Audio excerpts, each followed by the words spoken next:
I always thought it was just a story, the kind you tell around a campfire to give each other chills. But that night, as I stood at the foot of the abandoned lighthouse with my friends, the weight of the tale settled on us all. The Phantom Lighthouse, they called it, a beacon that had once guided ships safely to shore, now nothing more than a crumbling relic of the past. But the real draw wasn't its decaying structure, it was the rumor that the ghost of a lighthouse keeper who had gone mad still haunted its halls. We had decided to visit on a dare. It was a typical summer night, with the moon casting a silvery glow over the waves crashing against the rocks below. The air was thick with the scent of salt and the promise of an adventure we would never forget. There were 5 of us: Sarah, always the skeptic, Mark, the thrill-seeker, Jenny, who clung to the old stories, Tom, our unspoken leader, and me, the one who always found myself in the middle of these crazy plans. The lighthouse loomed ahead, its once bright paint now peeling away to reveal the gray stone beneath. As we approached, a sense of unease settled over us. It was more than just the isolation or the eerie quiet, it was as if the very air around the lighthouse was charged with a palpable tension. "Let's go in," Mark said, his voice betraying none of the apprehension I felt. He pushed open the creaking door, and we stepped into the dark, musty interior.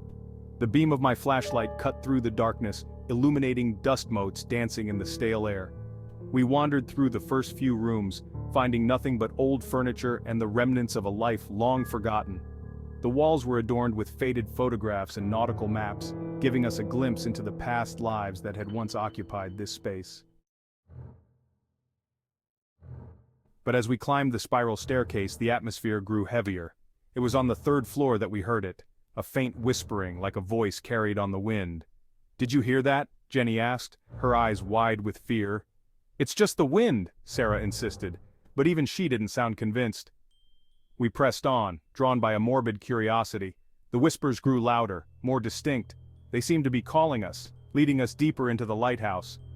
It wasn't long before we saw the first apparition. A fleeting figure at the end of a hallway, disappearing around a corner. We followed, our fear mounting with every step.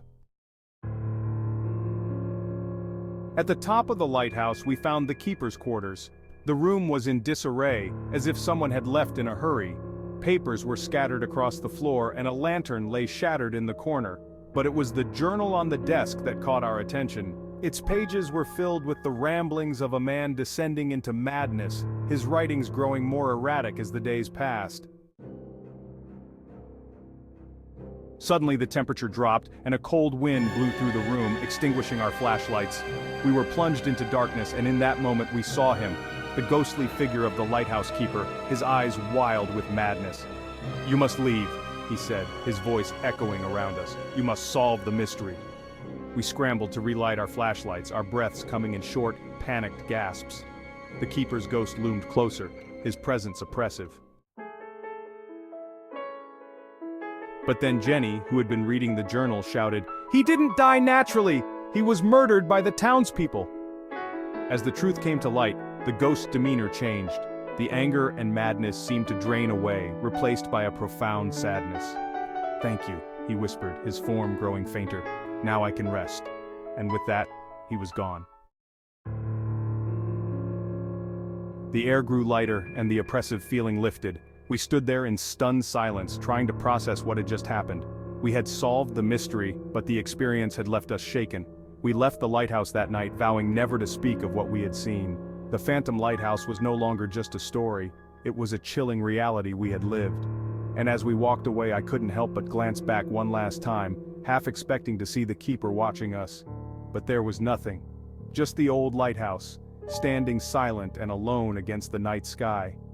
Days turned into weeks, and we tried to put the experience behind us. But something gnawed at me. There was a loose end, something we had missed. I decided to return to the lighthouse alone, driven by an inexplicable urge to uncover the full story. As I approached the lighthouse, the familiar sense of unease returned. The door creaked open as if expecting me. This time I moved with purpose, retracing our steps to the keeper's quarters. The journal was still there, its pages now more disturbing than before. I had missed an entry, hidden in the back. It spoke of a treasure, something the keeper had been entrusted with, something that had driven him mad as he tried to protect it. My heart raced as I read about a hidden compartment beneath the lighthouse, accessible only by a trapdoor in the floor of his quarters. I found the trapdoor, cleverly concealed beneath a dusty rug.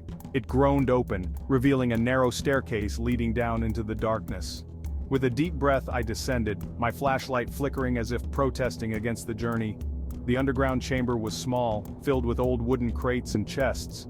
My hands trembled as I opened the nearest one, revealing gold coins and jewels that glittered even in the dim light. The keeper's treasure, the source of his madness, and the reason for his murder. But as I turned to leave, a shadow moved in the corner of the room. My flashlight fell on the figure of a man. No, not a man. It was the keeper, but this time he was not alone. Behind him stood the ghostly figures of the townspeople, their faces twisted in anger and sorrow. "You found it," the keeper's ghost said, his voice a haunting echo. "But now you must understand."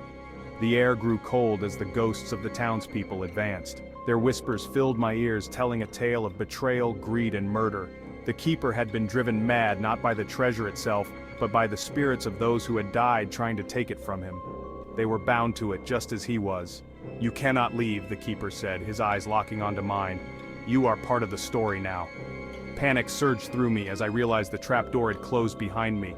The ghosts closed in, their cold hands reaching out. My flashlight flickered and died, plunging me into darkness. The last thing I saw was the keeper's face, twisted in a grim smile. Now I understand why the lighthouse is abandoned, why the stories persist. The treasure is still there, and so am I, another ghost bound to the Phantom Lighthouse, waiting for the next group of curious souls to uncover our tale.